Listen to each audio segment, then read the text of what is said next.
Welcome to SNAP, Survivors of Narcissistic and Abusive Personalities.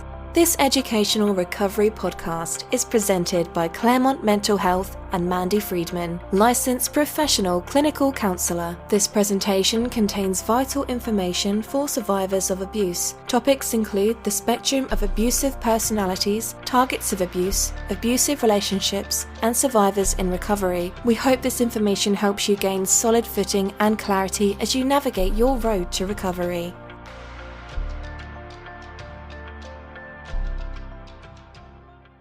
Mandy Friedman here, licensed professional clinical counselor, clinically certified domestic violence counselor, and the creator of SNAP, Survivors of Narcissistic and Abusive Personalities, and the owner of Claremont Mental Health. I'm also a clinically certified trauma professional. Did I say that? I can't remember. Today I want to talk to you about the boundary victim. Do you know what I'm talking about? You do. Every time we've tried to set boundaries with maybe one particular toxic and abusive manipulative person, we struggle with it because what happens? They become the victim and you the aggressor. And really you're just trying to make some healthy changes in your life, and it turns out to be a big scandal, or you get painted in this very negative light. So I wanted to talk a little bit about that today. What's the boundary victim, right? So the boundary victim is the person who is allergic to boundaries, and you're trying really hard to establish like healthy interactions, and they really have this negative visceral response when you try to set a boundary. And reasons that you might be trying to set these boundaries would be things like it's not a balanced circumstance in whatever way. So maybe there's an unbalanced use of resources where you're give, and they're take. You might be setting a boundary because you're trying to seek space or safety or peace of mind. You might be trying to preserve your resources, protect other people. You might be trying to reduce your exposure to triggers, and therefore like increasing your sense of safety and your sense of peace by reducing your exposure to the trigger. It might be something that just needs to be corrected, something that's been ongoing that you really don't like, but now it's time to make the correction. You might be trying to reduce conflict, and you might be just in general trying to protect your mental health. There's a lot of reasons why we set boundaries, and when we set the boundaries, we're doing so in a kind, warm way, right? Yeah, and what other things do we always do when we're setting boundaries? We explain a lot, and we try to be as real and honest with the person as we can be in terms of, why we're doing this, what our intentions are, and we really open up when we're setting a boundary. And the hope is that the person hears us, knows us better, and then can understand why we're doing what we're doing, and see that in a lot of cases it really isn't personal. It's more about the behaviors and the situations that we're trying to avoid. But then they'll take it super personal. Yeah, well, sometimes it might be personal. You're being a jerk, you got to stop.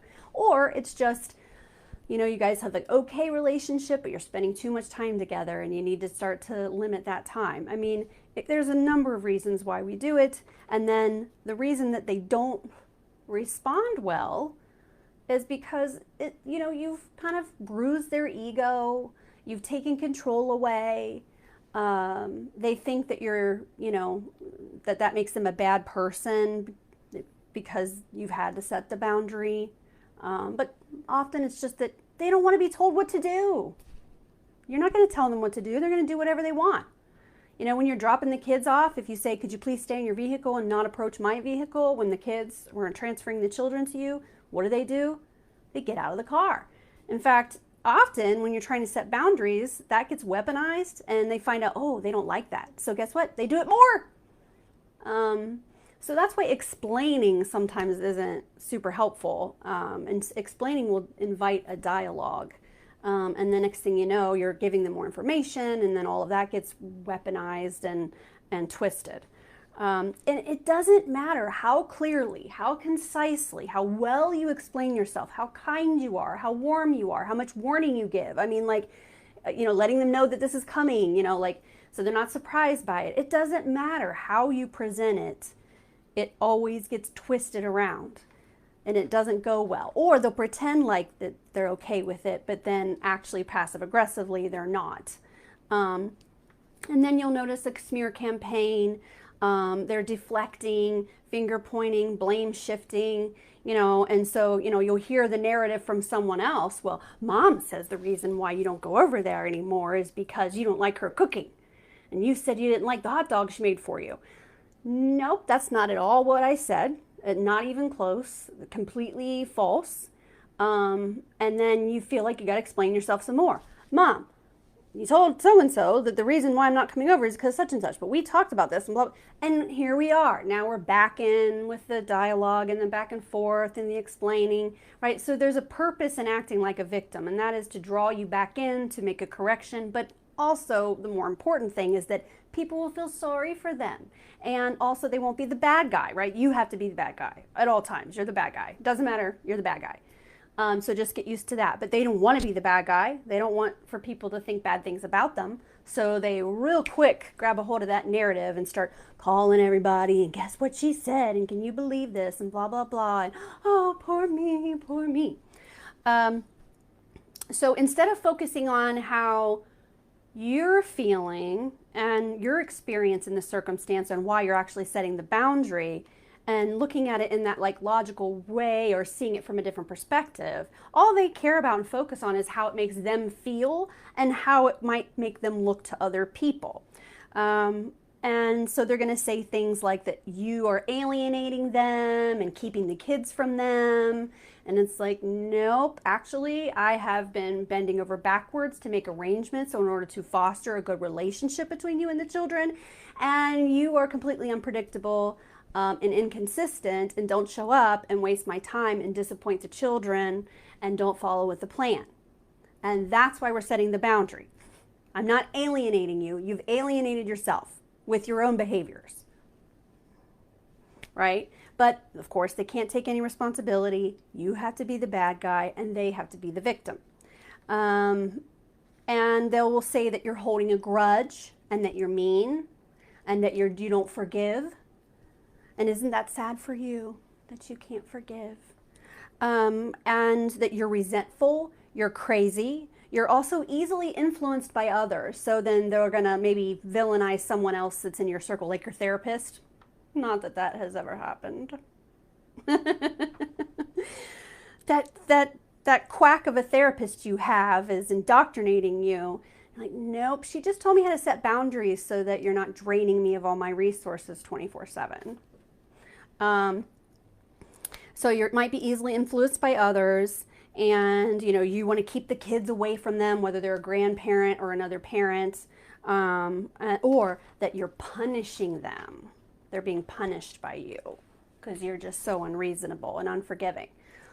So when you hear someone talking about how they're the victim and that somebody is, not speaking to them, and don't automatically assume that this person is a victim. Like sometimes people have consequences for their behaviors and their patterns of behaviors and relationships. And sometimes somebody wakes up to something and says, this isn't okay with me. And if you truly have a genuine relationship, an authentic relationship, you should want to hear those things so that you can love the person better. So if someone has set boundaries with you and it stung, because it does, let's be honest, when somebody sets a boundary with you, initially it might sting, right? It might kind of hurt a little bit, like, oh man, I was looking forward to that, or oh, that was something I enjoyed, or oh no, I hope I didn't hurt them, right? And it's, please tell me more.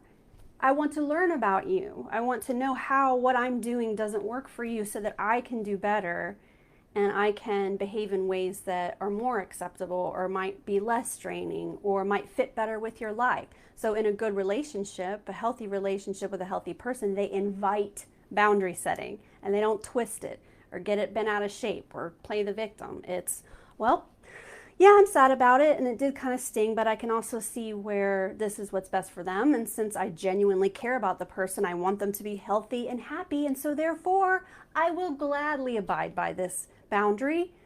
And furthermore, I'm sorry for whatever I did in the past and things that I participated in that made you feel like that you need to set the boundary, you know? So taking ownership, taking responsibility, seeing it from the other perspective, that's what we're looking for. If somebody's twisting your words and making it into something that it wasn't, it's just more of the same, more manipulation, more, trying to control the narrative and smear campaigning and all the things that we know that they do. Anyway, I hope this has been helpful. And if you've encountered a boundary victim, or you have a boundary victim on your hands right now, poor person that you're victimizing, maybe you won't feel as guilty or as bad carrying that guilty feeling around like you've done something wrong. We're allowed to set boundaries. And in healthy relationships with healthy people, boundaries are like a good thing, and it's what keeps the relationship alive. Have a great day. Bye. If you like this podcast, subscribe and leave us a review. Find Mandy Friedman, LPCC, CCDVC on YouTube and Facebook. Join the SNAP Survivors of Narcissistic and Abusive Personalities Facebook group and follow us on Instagram @theofficialsnap. Thanks for listening.